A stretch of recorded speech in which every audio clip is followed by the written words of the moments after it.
આમોદની ભરૂચ જિલ્લાના આમોદ નગરમાં શાસન તંત્રની બેદરકારી હવે હદે પહોંચી ગઈ છે કે આમોદ નગરપાલિકાના નગરજનોને પાયાની સુવિધાઓ આપવામાં સંપૂર્ણપણે નિષ્ફળ સાબિત થઈ રહી છે। કેન્દ્ર અને રાજ્ય સરકાર તરફથી સ્વચ્છતા અભિયાન અંતર્ગત કરોડો રૂપિયાની ગ્રાન્ટ ફાળવાઈ છે, છતાં હકીકતમાં સફાઈ વ્યવસ્થા શૂન્ય સમાન જોવા મળી રહી છે। કાગળો પર વિકાસ અને મેદાનોમાં ગંદકી આમોદની વાસ્તવિકતા જનતાને સામે ખુલ્લી પડી રહી છે। વોર્ડ નંબર 6 માં ખુલ્લી ગટરો, દુર્ગંધ અને ગંદકીનું સામ્રાજ્ય ફેલાયું છે। દરરોજ કોઈને કોઈ ખુલ્લી ગટરોમાં ખાબકવાના બનાવો સામે આવી રહ્યા છે। મચ્છરોના ઉપદ્રવ, ડેન્ગ્યુ, મલેરિયા જેવી બીમારીઓ ફેલાઈ રહી છે, જેના કારણે નાના બાળકો અને વડીલોને પણ ભરૂચ સુધી દવાખાને દોડી જવું પડે છે। આ હકીકત સામે આવી છે। આમોદ નગરપાલિકામાં એક શિક્ષિત નારી સબપે ભારી વિશે ભારે ચર્ચાનો વિષય બની ગઈ છે। જોઈએ રિપોર્ટ।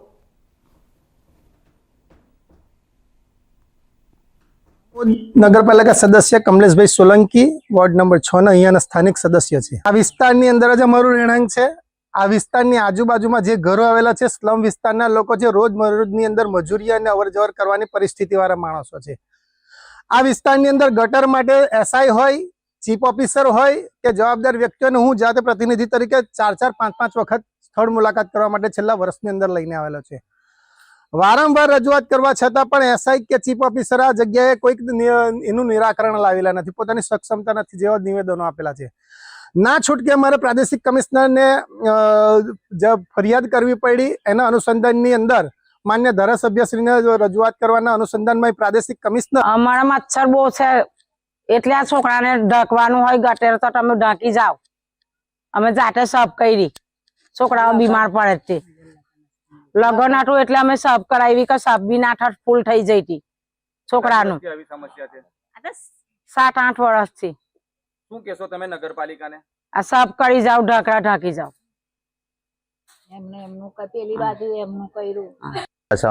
મયુર છે, હું અહીં તાલુકા પંચાયત નવી નગરીનો વસાહત છું, અહીંયા રહું છું। 2 દિવસ પહેલા ગટર સાફ કરવા માટે માણસો આવ્યા હતા, 2 જણા, તે ઉપર સાફ કરીને જતા રહ્યા છે।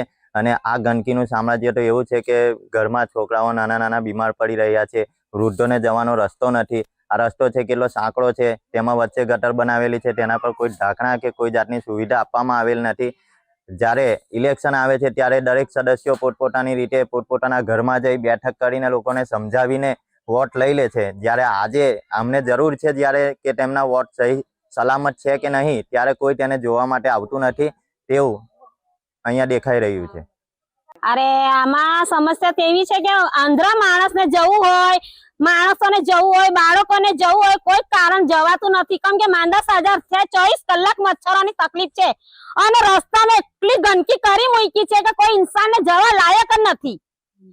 આગળ રમજાન આવે છે, કઈ થઈ ગયું હોય, કોઈ મોત મૈયત થઈ હોય, જનાજો કાઢવાની તકલીફ છે અમને। કઈ રહીને નીકળવું, કોઈ કારણ રસ્તો જ નથી સરખો, કેમ કે આગળ લોકો ઓટ લેવા આવે છે તે દિવસે સારી રહીને લેવા આવે છે, ઓટ લેવા પછી કોઈ જોવા કારણ રાજી નથી। તો શું અમે ઇન્સાન નથી પાછળ રહીએ છીએ? અમે બી જીવ જનાવર બધા છે, બધાનું તકલીફ છે, આગળ વાળાને બધાનું સારું છે, પાછળ વાળાને કેમ આવી તકલીફ આપે છે? એનું કોઈ કારણ હશે કે નહીં? લોકોને